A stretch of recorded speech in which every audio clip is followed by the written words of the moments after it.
Hello everyone, I welcome you all in today's daily quiz session. और आज यहाँ पे हम अगेन करंट अफेयर से जो एमसीक्यूज हैं वो लेंगे। इसके अलावा जो यूपीएससी के प्रीवियस ईयर क्वेश्चंस हैं उनको आगे बढ़ते हैं। अगर आप केवल टेस्ट सीरीज लेना चाह रहे हैं यूपीएससी प्रीलिम्स के लिए तो अनअकैडमी की वेबसाइट पे जाके स्टोर ऑप्शन को चूज़ कर सकते हैं, वहाँ पे डेडिकेटेड ले सकते हैं।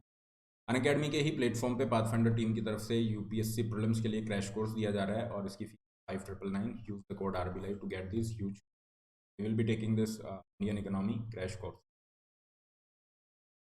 टेलीग्राम चैनल पे इसके लिंक आपको मिल जाते हैं, सेशन का पीडीएफ भी आपको यहाँ पे मिलेगा। चलिए फर्स्ट क्वेश्चन लेते हैं। This is about neutrinos. दो स्टेटमेंट आपको दिए जा रहे हैं। Because neutrinos are so ubiquitous, their properties have an important influence on the structure of universe. अब न्यूट्रिनोज जो हैं एक तरह के ये कुछ एलिमेंट्री पार्टिकल्स हैं जो हर जगह व्याप्त हैं और इनकी वजह से यूनिवर्स, हमारा जो ब्रह्मांड है, उसकी स्ट्रक्चर कैसे है, होती है नहीं होती, ये उसको भी इन्फ्लुएंस करते हैं।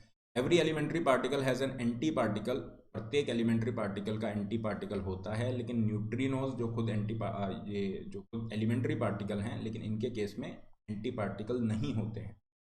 तो ये दो स्टेटमेंट आपको दिए हैं, you need to find out which one is right which one. देखिए, एलिमेंट्री जो पार्टिकल्स हैं जैसे यहाँ पे न्यूट्रिनोज हैं, उसी तरह से आप देखोगे म्यून्स भी होते हैं, वो पॉजिटिवली रहते हैं इस तरीके से। तो फर्स्ट स्टेटमेंट तो सही है कि हाँ ये क्योंकि देखिए न्यूट्रिनोज की अगर हम बात करें तो ये सेकंड सबसे ज़्यादा पाए जाने वाले इस तरह के ये पार्टिकल्स फोटोन के बाद सबसे ज़्यादा मिलते हैं, यूनिवर्स की स्ट्रक्चर को भी इन्फ्लुएंस।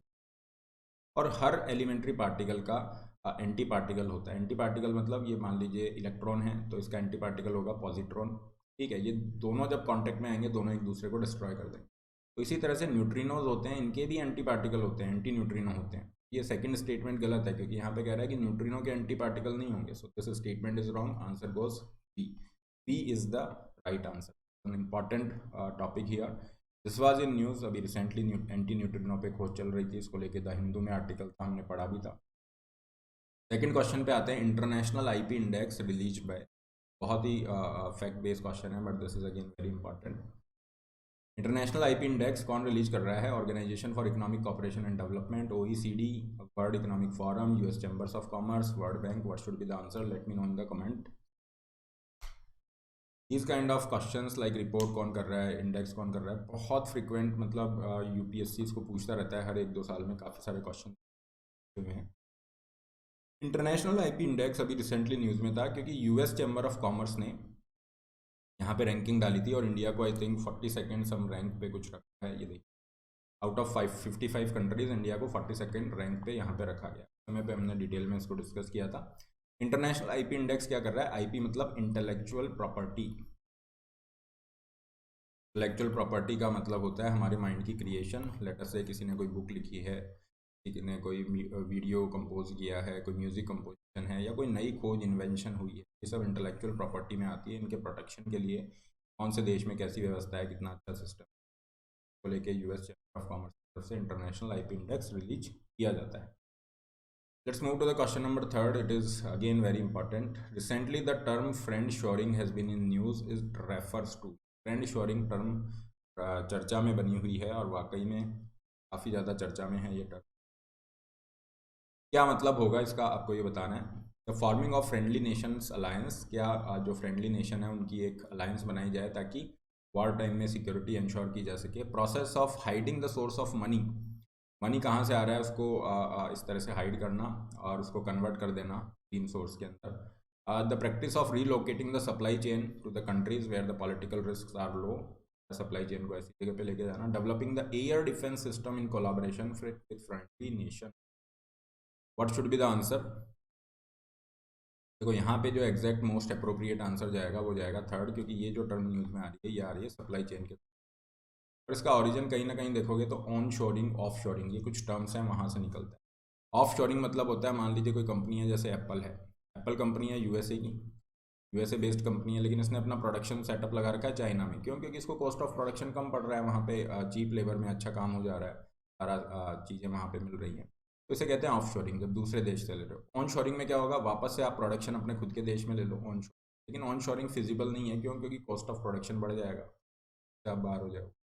फिर क्या किया जाए? क्योंकि अगर बाहर सारा प्रोडक्शन है तो सप्लाई चेन के रिस्क हैं, कुछ भी अगर होता है कोरोना टाइप या कोई अनस्टेबिलिटी होती है, देशों के बीच में संबंध बिगड़ जाते हैं, तो फिर क्या होगा सप्लाई चेन का।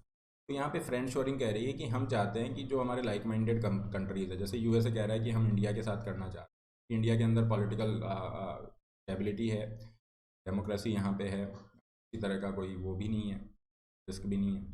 तो in this context this friend shoring term is in news, so answer goes C is the right answer.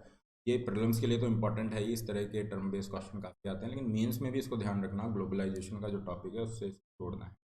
Let's move to the question number 4। यहाँ पे आ जाता है आईएएस प्रीलिम्स में पूछे हुए क्वेश्चंस का turn.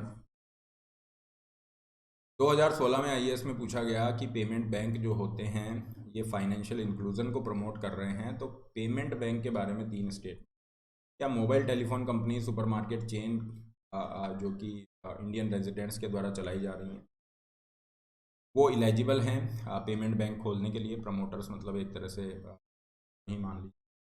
Payment banks can issue both credit cards और debit card, क्या ये डेबिट और क्रेडिट कार्ड इशू कर सकते हैं। Payment banks can not undertake lending activities. Payment bank का एक एग्जांपल मैं आपको बता दूं, थोड़ा सा हिंट भी हो जाएगा, Paytm payment bank, Airtel payments bank, सुने होंगे आप। यहाँ से ये तो पता चल गया आपको कि क्वेश्चन नंबर ये जो है इसमें फर्स्ट सही है। अब हमेशा ध्यान रखिए, देखिए हम बात करते आ रहे हैं एलिमिनेशन, मैंने आपको हमेशा इस चीज़ पे जोड़ दिया है, वापस से प्रीवियस ईयर क्वेश्चन है, 3 statement, go for elimination. First तो 100% राइट है, फर्स्ट अगर 100% राइट है तो आपके पास ये 3 बच रहे हैं ऑप्शन। अब इसमें क्या है, देखिए पेमेंट बैंक जो होते हैं वो उधार नहीं दे सकते हैं, ये आपको ध्यान रखना, उधार नहीं दे सकते हैं, और या फिर अपनी कोई एनबीएफसी खोल के उधार दे दें, वो भी नहीं कर सकते। Payment banks can not take lending activity, fine. Third statement for sure ये आपका सही है, थर्ड स्टेटमेंट सही है, तो सेकंड अपने आप गलत हो जाता है, क्योंकि क्रेडिट कार्ड पे क्या है, वो उधारी तो चल रही है, जब उधारी नहीं दे सकते तो क्रेडिट कार्ड इशू कैसे कर दोगे आप। सेकंड स्टेटमेंट तो गलत हो जाएगा, और 1 और 3 सही जाएगा, बी यहाँ पे मिल रहा है, ठीक है। अगर एलिमिनेशन नहीं भी लग रहा but still you can go, elimination लगता है नहीं। ये पेमेंट बैंक के बारे में इंफॉर्मेशन यहाँ पे दी गई है, काफ़ी चर्चा में बने हुए थे। देखिए क्वेश्चन 2016 में पूछा है, लेकिन वापस से पेमेंट बैंक चर्चा में है, तो हो सकता है इस पर क्वेश्चन दोबारा आपको मिल जाए। आगे आते हैं, in the context of which of the following do you sometimes find these terms. ये amber box, blue box, green box, ये कुछ टर्म्स हैं जो आपको दी गई है, ये भी 2016 में या 14 में इसी का ही प्रीवियस ईयर का ही है ये क्वेश्चन। पूछ रहा है ये जो टर्म्स आप देखते हो एम्बर बॉक्स, ब्लू बॉक्स वगैरह, ये किस कॉन्टेक्स्ट में आप ये टर्म्स, बहुत ही इजी क्वेश्चन है, एक तरह से कह सकते हो लड्डू क्वेश्चन ये है। What should be the answer, WTO के कॉन्टेक्स्ट में ये होती है। देखिए डब्ल्यूटीओ में कुछ एग्रीमेंट्स हैं, उनमें एक एग्रीमेंट है एग्रीमेंट ऑन एग्रीकल्चर। उसके अंदर क्या कर रखा है, डब्ल्यूटीओ ने कह रखा है कि एग्रीकल्चर में जो ट्रेड है ये डिस्टॉर्ट ना हो, प्रभावित ना हो नेगेटिव वे में। तो जो कंट्रीज एग्रीकल्चर के लिए सब्सिडी दे रहे हैं, जो छूट दे रहे हैं, उनको हमने कैटेगराइज कर रखा है, कैटेगरी में डाल रखा है, जैसे एम्बर है, ब्लू है, ग्रीन बॉक्स। अब ग्रीन बॉक्स में वो सब्सिडी है जिसपे कोई लिमिट नहीं है, आपको मर्जी चाहे जितना करो, जैसे एग्रीकल्चर रिसर्च पे करना है, एजुकेशनल पर्सपेक्टिव से, इंफ्रास्ट्रक्चर डेवलपमेंट, इन चीज़ों में जितना आपको डेवलपमेंट या सब्सिडी करनी है वो आप करो, उस पर कोई लिमिट नहीं है। हाँ, एम्बर बॉक्स के अंदर लिमिट है, जैसे सरकार जो भी सब्सिडी यहाँ पे दे रही है, प्रोडक्शन पे सब्सिडी कुछ है, एमएसपी रिगार्डिंग है, उस पर ये कह रहे हैं कि वहाँ पे लिमिट है। क्यों, क्योंकि उस पर अगर आप मान लो फर्टिलाइज़र सस्ता दे रहे हो, सीड पे सब्सिडी दे दी, तो उससे लागत कम हो गई किसान की लागत कम होगी तो सस्ता बेच सकता है, तो इंटरनेशनल मार्केट में डिस्टॉर्ट होने के चांस होंगे अकॉर्डिंग टू डब्ल्यूटीओ, इसलिए यहाँ पे लिमिट लगा रखी। जैसे डेवलप्ड नेशन है वो अपने प्रोडक्शन वैल्यू का 5% तक दे सकता है, इंडिया जैसे 10% तक दे सकते हैं। इस तरीके से ये डिफरेंट आपके हैं, तो ध्यान रखें। ब्लू बॉक्स जो होते हैं ये प्रोडक्शन लिमिटिंग सब्सिडीज़ होती है, हालांकि यहाँ पे डिस्टॉर्शन का स्कोप हो सकता था, लेकिन यहाँ पे क्या होता है, लिमिट कर देते हैं ये कि प्रोडक्शन आपको इतना ही करना, इसलिए इनको भी डिस्टॉर्टिंग नहीं माना जाता और यहाँ पे भी कोई लिमिट नहीं लगाते। This is all in this daily quiz session, make sure that you attend this daily, को हेल्प हो सके। का पीडीएफ और जो लिंक है उसके लिए आप इस टेलीग्राम चैनल पे जुड़े रहिए। इसके अलावा जो बच्चे यूपीएससी की तैयारी करना चाह रहे हैं अनअकैडमी के साथ जुड़ सकते हैं। अनअकैडमी आपको देता है 1 point solution for your computer, यहाँ पे अनलिमिटेड एक्सेस मिल रहा है लेक्चर्स का, आपको नोट्स का एक्सेस मिलता है, answer writing session, test series, ये सारी चीज़ें एक ही जगह मिल जाती है। अभी आपका 30% ऑफ चल रहा है, tomorrow is the last day to claim this discount, use the code RBLIVE to get this huge discounts. और यहाँ पे भी सबसे बेस्ट जो आपको ऑप्शन है वो है कॉम्बो सब्सक्रिप्शन का। कॉम्बो का मतलब होता है कि आपकी GS pre mains plus CSAT तो इंक्लूड है ही, और ऑप्शनल भी साथ में आ जाते हैं, और ये सारी फीस है केवल 50,000 के लिए जा सकते हैं, और 0% EMI के साथ आप जा सकते हैं, और ये सारे पॉपुलर ऑप्शनल यहाँ पे मिलते हैं। क्योंकि अगर आप देखेंगे एक ऑप्शनल सब्जेक्ट ले रहे हैं फिर बीच में चेंज करते हैं, एक ऑप्शनल की सब्जेक्ट की फीस ही 40-50 के अराउंड रहती है रेंज में। This is the kind of very economic way to go for this preparation thing, and you don't EPFO तैयारी के लिए सेपरेट जा सकते हैं। अगर ऑफलाइन तैयारी करना चाह रहे हैं, और राजेंद्र नगर में पूरा ऑफलाइन बैच आपके चल रहे हैं, वहाँ पे भी जाके आप तैयारी कर सकते हैं। This is all, don't forget to like share subscribe.